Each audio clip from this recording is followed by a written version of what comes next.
So oftentimes my clients are someone else's client first. I'd say most of the time it's referred by an attorney or a CPA or a banker or an investment advisor or a property and liability insurance agent or someone else.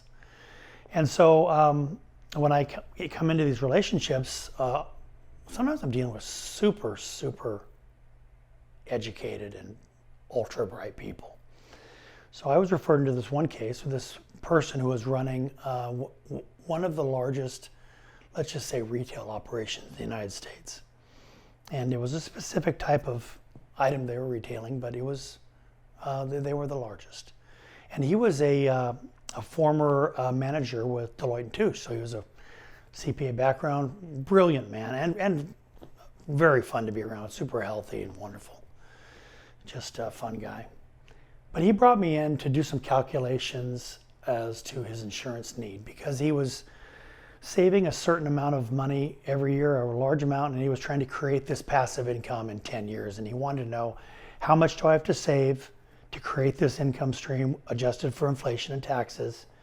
And if I die prematurely, what is my exposure? How much insurance do I need and how long do I need it? So we did a calculation and we came up with, I think, $3.8 million worth of insurance for 10 years. And the interesting thing is I had really great computer software, that I would rely on to help me do these calculations. And he just Excel spreadsheeted it. And he was within a couple dollars of my recommendation just from his Excel spreadsheet. Just a brilliant, neat man.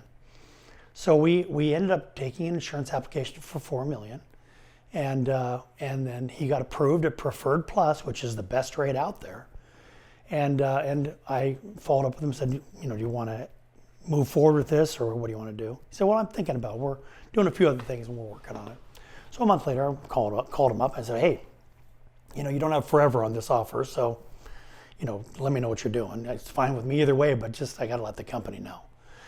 So he said, no problem. Well, I got a call from his attorney maybe 3 weeks later. And the attorney was with the wife in the office. And my attorney friend said, hey, Kirk, I've got so-and-so here. I said, oh, really? What's going on? I said, well, her husband died. He was hiking, and as he always does, and he had a heart attack, and he died. So we have all of this paperwork here, your analysis, your retirement analysis, the need for insurance, what it's going to do, all that stuff, and your proposal. How much insurance did he get, or what do we have? I said, he doesn't have anything. He didn't buy anything from me. And so, it's just this audible sigh from both the attorney and the beneficiary. Now, the beneficiary, she was not a money-hungry gal. She was very, very nice.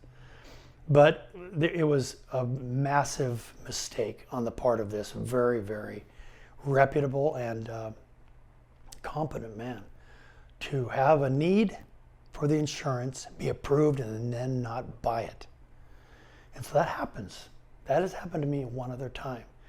So my advice to my clients is, let's do the review, let's analyze the need, let's see if you qualify. If you qualify, buy it, because you're not going to get healthier tomorrow. And I've got other videos that talk about people who tried to lose weight and different things, and their health didn't improve over time. But have someone who can help you understand that. Understand the best product or the products that could work. Get the approval from the best company and then move forward. Because this man was a Preferred Plus qualifier, and they don't give that underwriting class to just anybody. Perfect build, perfect height, perfect level of activity. Everything was perfect, and then he passed away. So anyway, get your insurance when you can, because everybody becomes uninsurable at some point.